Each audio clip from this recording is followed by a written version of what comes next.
A new round of talks between the interim government and political parties starts with the BNP tomorrow. The Advisory Council will meet the BNP leaders at State Guest House, Jamuna at 2:30 p.m.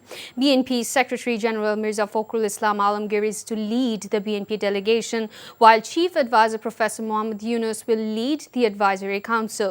BNP senior leaders said the party will place specific proposals for reforms to different government organs. BNP leaders said they want election roadmap alongside reformation process. This is the third time the interim government is holding talks with the major political parties.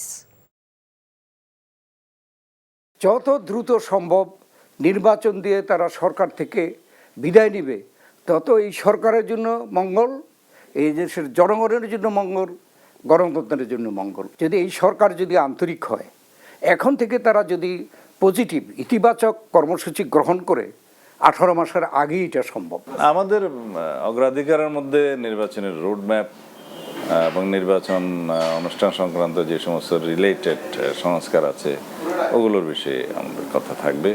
প্রশাসনিক সংস্কারের বিষয়ে কিছু আমাদের পরামর্শ থাকবে। সাময়িক বিচ্ছেদ শক্ত বাঁধন তৈরি করে।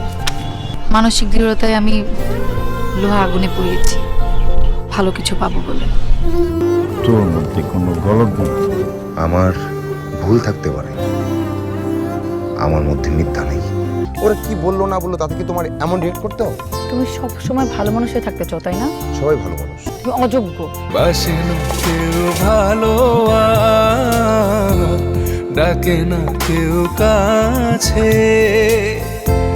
তোমায় মনে করার কারণ খুব আছে।